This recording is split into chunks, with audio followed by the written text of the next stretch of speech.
ಮಂಗಳೂರಿನ ಕುತ್ತಾರ್ ಮದನಿಯಲ್ಲಿ ಕಳೆದ 2 ದಿನಗಳಿಂದ ಭಾರೀ ಮಳೆಯಾಗಿದ್ದು ಮನೆಯ ಮೇಲೆ ಗೋಡೆ ಕುಸಿದು 4 ಸಾವನ್ನಪ್ಪಿದ್ದರು. ನಿನ್ನೆ ಘಟನಾ ಸ್ಥಳಕ್ಕೆ ಕಂದಾಯ ಸಚಿವ ಕೃಷ್ಣ ಬೈರೇಗೌಡ ಭೇಟಿ ನೀಡಿ ಪರಿಶೀಲನೆ ನಡೆಸಿದರು. ಈ ಸಂದರ್ಭದಲ್ಲಿ ಸಭಾಪತಿ ಯುಟಿ ಖಾದರ್ ಹಾಗೂ ಮತ್ತಿತರರು ಉಪಸ್ಥಿತರಿದ್ದರು.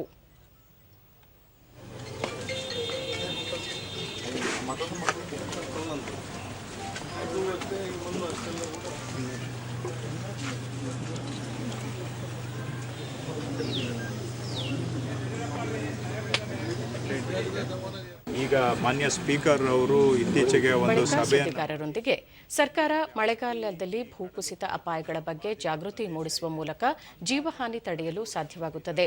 ಮಲೆನಾಡಿನಲ್ಲಿ ತಡೆಗೋಡೆಗಳ ನಿರ್ಮಾಣಕ್ಕೆ ಸರ್ಕಾರ 80 ಕೋಟಿ ರೂಪಾಯಿ ಅನುದಾನ ನೀಡಿದೆ. ತಗ್ಗು ಪ್ರದೇಶಗಳಲ್ಲಿ ಮನೆ ನಿರ್ಮಾಣದ ವೇಳೆ ಅಗತ್ಯ ಮುಂಜಾಗ್ರತಾ ಕ್ರಮ ವಹಿಸಬೇಕು. ಸೂಕ್ತ ಪ್ರದೇಶದಲ್ಲಿ ಮನೆ ನಿರ್ಮಾಣ ಮಾಡುವ ಮೂಲಕ ಅಪಾಯಗಳನ್ನು ತಡೆಯಬಹುದು ಎಂದರು. ಸಮಸ್ಯೆ ಆಗಾಗ ಸ್ವಲ್ಪ ಕೆಲಸಗಳು ಆಗಿದ್ದಾವೆ, ಆದರೆ ಇನ್ನೂ ಕೆಲವು ಭಾಗದಲ್ಲಿ ಉಳ್ಕೊಂಡಿದೆ. ಅದರ ಕಡೆಗೆ ಸರ್ಕಾರ ಖಂಡಿತವಾಗಿ ಗಮನ ಕೊಡುತ್ತೆ.